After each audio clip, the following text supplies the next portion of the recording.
तो सभी को जय श्री राम। तो आज मैं हूँ राजापालयम में। लगभग 4 दिन हो गए राजापालयम में रहते हुए। रीज़न ये है कि यहाँ पर जो प्रवचन पर्वत का जो टेम्पल है वो केवल खुलता है वेडनेसडे और सैटरडे। और लगभग राजापालयम मेन सिटी से 15 किलोमीटर आपको अंदर जाना पड़ेगा उस प्रवचन पर्वत को देखने के लिए, वहाँ का टेम्पल देखने के लिए। मॉर्निंग में 6 और आफ्टरनून में 1:30 PM और इवनिंग में लगभग 3 o'clock के आसपास आपकी गाड़ी रहती है जो डायरेक्ट आपको मंदिर के पास छोड़ेगी। कल जो मैं दिखाया था वो लगभग राजापालयम मेन सिटी से 3 किलोमीटर दूर आपका संजीवनी पहाड़ था, जहाँ पर यह माना जाता है कि संजीवनी पहाड़ ले जाते समय वहाँ पर हनुमान जी संजीवनी के कुछ टुकड़े जो है वहाँ पर गिरा दिए। अगर आपने कल वाला वीडियो देखा होगा तो उसमें मैंने बताया है कि कैसे राम जी की मदद से किष्किंधा के राजा सुग्रीव जी बनते हैं, वहाँ पर लक्ष्मण जी के द्वारा राजाभिषेक किया जाता है और फिर से अच्छे तरीके से परिचालन किया जाता है सुग्रीव जी के द्वारा किष्किंधा। चूंकि श्री राम जी अपने पिताजी दशरथ जी को ये वचन दे चुके थे कि मैं अपने वनवास के दौरान किसी भी नगर में नहीं जाऊंगा,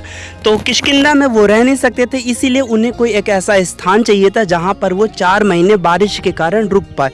तो सुग्रीव जी उन्हें बताते हैं कि यहाँ से लगभग 1 योजन 1.5 योजन की दूरी पर एक जगह है जिसका नाम है प्रवर्षण, जहाँ पर वर्षा तो बहुत ज़्यादा होती है, लेकिन वहाँ पर आपको एक गुफा भी मिलेगा जहाँ पर आप रुक सकते हैं 4 महीने। लक्ष्मण जी जब सुग्रीव जी का राज्याभिषेक करते हैं तो वो भी राम जी के साथ रहने के लिए चले जाते हैं। और रामायण में ये काफ़ी अच्छे से वृत्तांत बताया गया है कि किस तरीके से वो वियोग में जल रहे थे सीता जी के, राम जी कि जिस प्रकार से मैं जिस वियोग में जल रहा हूँ, मैं उत्तेजित हो रहा हूँ सीता से मिलने के लिए, ठीक उसी प्रकार से सीता भी उत्तेजित हो रही होगी, उनको वियोग का दर्द हो रहा होगा कि कब मैं अपने प्रभु से मेल करूँ। और ये वो भी तुलना करते हैं, अपने लक्ष्मण जी को कहते हैं कि देखो जिस तरीके से बारिश के मौसम में सारी नदियाँ भर जाती है, सारी नदियों का स्तर वो काफ़ी ज़्यादा बढ़ जाता है, वो पानी का फैलाव होने लग जाता है, उसी तरीके से सीता का मन भी इंतज़ार करते करते थक गए। इंतजार की घड़ियां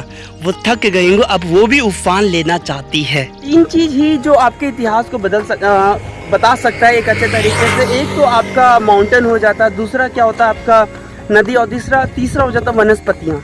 तो ये जो 3 चीज़ें, ये चीज़ आपको पुरानी से पुरानी सभ्यता को भी बताने की कोशिश करता है। क्योंकि देखिए हमारे पुराणों ये सब में लिखा हुआ है गोदावरी नदी आज भी है, पंपा नदी का जिक्र है, पंपा नदी आज भी है, और गंगा नदी का जिक्र आज भी है। राजापालयम का ज़्यादा कोई इतिहास बताया नहीं गया, कहीं लिखा भी नहीं, केवल ये 14th सेंचुरी और 13th सेंचुरी के बीच का ये बताया जा रहा है ड्यूरेशन, कि जब विजयनगर साम्राज्य का था उस वक्त, तो वहाँ से कुछ लोग जो हैं वो यहाँ पर पलायन कर जाते हैं, इधर के साइड राजापालयम में पलायन कर जाते हैं। और उस वजह से मतलब विजयनगर साम्राज्य में लोग तेलुगु बोलते थे, तो तेलुगु लोग यहाँ पर पलायन कर गए थे। और जब मदुरई तक वो विजयनगर साम्राज्य पहुंचा तब जाके थोड़ा बहुत मतलब ऐसा इतिहास यहाँ पर बताया जाता है। तो कोई खास ज़्यादा इतिहास यहाँ पर बताया नहीं गया, किसी ने रिसर्च करने की कोशिश नहीं किया, और इतना किसी को उस वक्त इतना दिलचस्पी भी नहीं होगा। ये जो पहाड़ देख रहे हैं, इसी पहाड़ के श्रेणियों पर वो किसी समय विराजमान हुए थे श्री राम जी लक्ष्मण जी, लेकिन आज ऐसा कुछ देखने को मिलता नहीं है और ना ऊपर जाने के लिए अलाउ करते हैं गवर्नमेंट। यहाँ पर जो मंदिर आपको दिखेगा वो बहुत स्टार्टिंग पॉइंट में ही है। और श्री राम जी रामायण में एक नदी का जिक्र भी करते हैं, नाम उसका नहीं बताते, लेकिन यहाँ पर एक नदी भी है जो इस पहाड़ के नीचे बहती है। वैसे मैं एक दिन पहले भी आया था लेकिन इतनी भीड़ नहीं थी, आज ओपन है तो ज़्यादा लोग भीड़ है यहाँ पर, सारे लोगों का।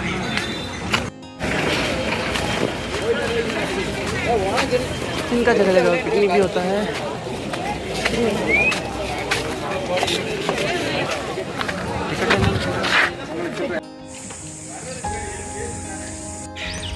तो आप यहाँ पर देख सकते हैं कि ये एक नदी का एक धार बना हुआ, यहाँ पर वो पूरी तरीके से नदी जो वो सूख चुकी है। यहाँ की फॉरेस्ट डिपार्टमेंट वालों का कहना है कि जब बारिश होती है तो ये नदी पूरा भर जाता है लबालब। और शायद इसी नदी का जिक्र जो है वो ऊपर चोटियों से श्री राम जी कहते हैं लक्ष्मण जी को, देखो ये नदी कितनी ज़्यादा मतलब सुंदर लग रही है, और इसकी तुलना, इसके स्तर के बढ़ने की तुलना जो है वो सीता जी से करते हैं। आप किष्किंधा और राजापालयम की दूरी आप इसी से भी लगा सकते हैं कि जब लक्ष्मण जी को बहुत ज़्यादा गुस्सा आता है, बारिश खत्म हो जाती है, बारिश का महीना खत्म हो जाता है, तो वो उसी पल जाते हैं किष्किंधा और किष्किंधा जिसे सुग्रीव को कहते हैं कि तुम अपना वचन जो भूल चुके और वहाँ पर सारा चीज़ बताने के बाद जब आश्वासन मिल जाता लक्ष्मण जी को, तो वो उसी दिन उसी पल वो वहाँ पर प्रवसन पर्वत पर आ जाते हैं। इसका मतलब ये हुआ कि राजा पालेम या किष्किंधा की जो दूरी थी प्रवसन पर्वत से वो ज़्यादा दूर नहीं था। जब सुग्रीव जी को ये गलती का एहसास होता है तो वो प्रभु श्री राम जी के पास आते हैं जामवंत के साथ, हनुमान जी के साथ, और कहते हैं कि आपकी जो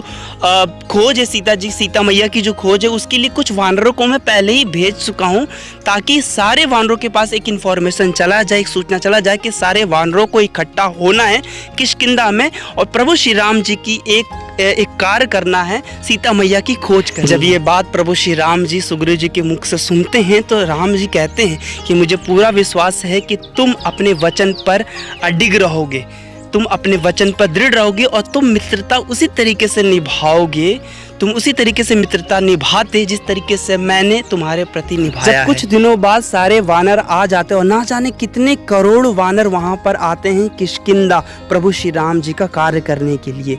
सभी को सुग्रीव जी बताते हैं कि क्या तुम्हें करना है। यहाँ पर आप जितने लोकल लोगों को देख रहे हैं ये इनके लोकल डीटी हैं जिनका नाम है अनयर। तो जिस तरीके से आप अयप्पा स्वामी का पूजा करते हैं सबरीमाला में, तो यहाँ पर लोगों का ये मानना है कि ये भी शिव के कोई अंश है जिसको लोग अनयर के नाम से जाना जाता है। और यहाँ पर लोग अपने वेडनेसडे सैटरडे को पूजा करने के लिए सारे वानर सेना को वो 4 ग्रुप में डिवाइड करते हैं और चारों ग्रुप में से कुछ लोगों को वो हेड बनाते हैं, कुछ लोगों को उत्तर में, पूरब में, पश्चिम में, दक्षिण में भेजते हैं और 1 महीने की अवधि देते हैं कि जो भी सीता जी की खोज करके लेके आएगा मैं उसको इनाम दूंगा और जो खोज करके नहीं लेके आए 1 महीने के अंदर वो मृत्यु दंड को प्राप्त होगा मेरे द्वारा।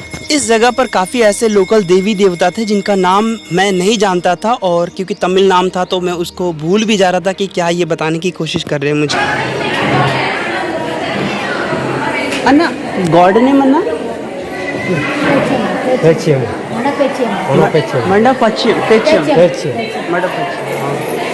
तमिल गॉड। और उसी में से एक ग्रुप को भेजते हैं वो दक्षिण की तरफ जिसके हेड रहते अंगद जी और उनके साथ जामवंत जी, हनुमान जी भी साथ जाते हैं, नल और नील भी जाते हैं। जब 1 महीने बाद तीनों दिशाओं से सारे वानर आ जाते हैं तो श्री राम जी को जब ये पता चलता है कि सीता जी का पता नहीं लगा तो वो काफ़ी ज़्यादा निराश होते हैं। और हम आज के दौर में दर्शन करने के लिए जा रहे हैं आयनार जी का, जो मैंने बताया कि वो अयप्पा स्वामी की तरह यहाँ पर वो पूजे जाते हैं। कैमरा अलाउ ना रहने के कारण मैं वहाँ के अंदर की फ़ोटो वगैरह ज़्यादा ले नहीं सकता, इसीलिए बाहर से दर्शन करके वापस में आ जाता।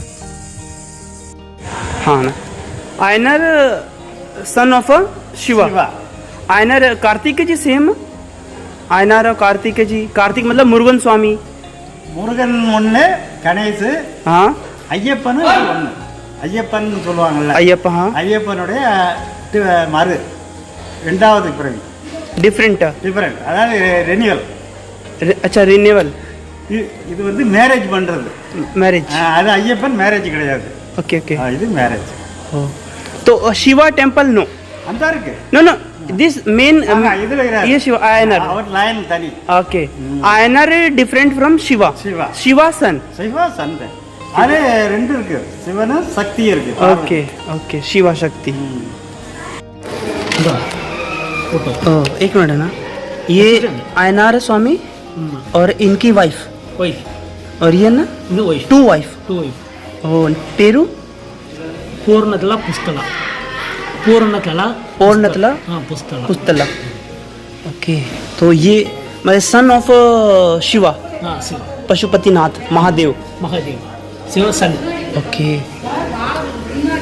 ओके ना. लेकिन एक उम्मीद अभी भी उनकी बाकी थी श्री राम जी की कि हनुमान जी अभी वापस नहीं आए हैं और हनुमान जी वो कार्य सिद्ध कर सकते हैं.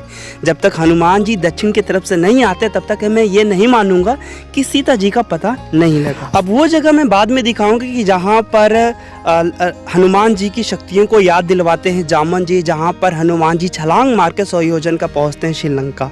वो मैं आपको जगह बाद में बताऊँगा. लेकिन उसके बाद क्या होता है कि जब हनुमान जी को पता लगता है कि सीता जी यहाँ पर हैं, तब हनुमान जी रामेश्वरम से लगभग 5.5 दिन में, जो पद्म पुराण के पातालखंड में लिखा हुआ कि 5.5 या 6 दिन में वो चल कर आते हैं प्रवसन पर्वत. और जब श्री राम जी को ये पता लगा बताते हैं कि सीता जी वहाँ पर हैं, तब उस वक्त श्री राम जी के चेहरे पर जो खुशी, जो लाली आपको देखने को मिलता, वो शायद आज के युग में कोई ऐसा अंदाजा नहीं लगा सकता। जब श्री राम जी को पता चलता तो पूरी सेना के साथ लगभग 6.5 दिन में वो रामेश्वरम इस वीडियो को देखने के बाद बहुत लोग मुझे ये बताएंगे कि तुम हम्पी को गलत बता रहे हो, कर्नाटक को गलत बता रहे हो, जबकि कर्नाटका में इतने सारे फोर्ट, इतने सारे गुफाएं हैं।